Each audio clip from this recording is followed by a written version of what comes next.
মানি রহিম, আমি সালাম জানাতে চাই। আজকে প্রথমে ধন্যবাদ জানাতে চাই বাংলাদেশ জাতীয়তাবাদী দলের আজকের এই আয়োজন করবার জন্য।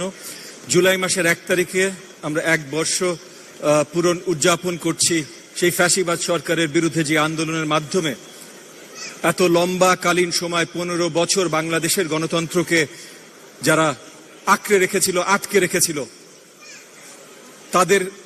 তাদের পতনের উদযাপন এই জুলাই মাস। এই উদযাপন এইভাবে করবার জন্য আমি বাংলাদেশ জাতীয়তাবাদী দলকে ধন্যবাদ জানাই। বাংলাদেশ জাতীয়তাবাদী দলের চেয়ারপারসন, সফল প্রধানমন্ত্রী দেশনেত্রী জনাব বেগম খালেদা জিয়া, বাংলাদেশ জাতীয়তাবাদী দলের ভারপ্রাপ্ত চেয়ারম্যান জনাব তারেক রহমান, যার অনেক অবদান আছে গত 10 বছরে, বিশেষ করে জুলাই আন্দোলনেও। একই সাথে আজকে এখানে প্রথম সারিতে যারা বসা, প্রথম থেকে শেষ সারি পর্যন্ত যারা বসা, গত 15 বছরের ফ্যাসিবাদ সরকারের বিরুদ্ধে তারা সবাই সংগ্রামে ছিল। তাদের সবার অনেক ত্যাগ তিতিক্ষা আছে। আপনাদের সবাইকে আমার সালাম এবং শুভেচ্ছা।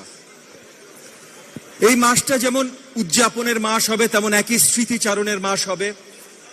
সুদূর 15 বছর ধরে আমরা যত ত্যাগ স্বীকার করেছি, আজকে এখানে মায়ের ডাক থেকে যারা এসেছিলেন, যারা বাবা হারিয়েছেন, যারা নিজেদের আত্মীয় স্বজন হারিয়েছেন, তাদের সবার দুঃখ যেমন আমরা মনে করি, একই সাথে আমরা প্রতিজ্ঞাবদ্ধ থাকতে চাই যে এই দুঃখ যেমন আগামীতে যেন কখনো না পুনরাবৃত্তি হয়।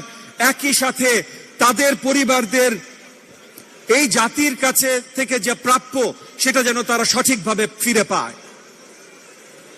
আরেকটা জিনিস, এই জিনিসগুলো তাদেরকে ফেরত দিতে হলে, যেই স্বপ্ন নিয়ে জুলাই আন্দোলন হয়েছিল, আমরা হয়তো এক একজন এক এক জায়গা থেকে করেছি, এক এক ভাবে করেছি, কিন্তু সবার একটা স্বপ্ন ছিল আমরা আবার গণতান্ত্রিক বাংলাদেশ ফিরে পাবো, আমরা আবার সবাই নিজেদের ভালোবাসার সুন্দর বাংলাদেশে বসবাস করতে পারবো, আমরা আমাদের সুন্দর স্বপ্নের বাংলাদেশ গড়তে পারবো। সেইটা গড়ার প্রত্যয় নিয়ে যদি আমাদের আগাতে হয়, আজকে আমাদের সামনে এখনো সুযোগ আছে সবাই একত্রে কাজ করা।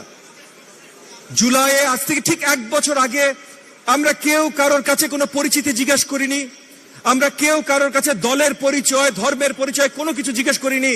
পিআর চাই, এইটা চাই, কি চাই, কিচ্ছু জিজ্ঞেস করি নাই। আমরা সবাই একসাথে মাঠে ছিলাম। আজকে মনে রাখতে হবে, 1 বছর উদযাপন যখন আমরা করছি, যে দেশের অবস্থা এই মুহূর্তেও ভালো না, আমাদের অর্থনৈতিক অবস্থা ভালো না, আইন শৃঙ্খলার অবস্থা ভালো না। যেই দিক দিকেই তাকাই, অনিশ্চয়তার দিকে আমাদের দেশ তাকিয়ে আছে। এইখান থেকে যদি আমাদের দেশকে আবার বাঁচাতে হয়, তাহলে আবার ওই ঐক্যমতের জায়গায় আসতে হবে, এবং সেই ঐক্যমতের মাধ্যমে শীঘ্র একটা নির্বাচনে আসতে হবে।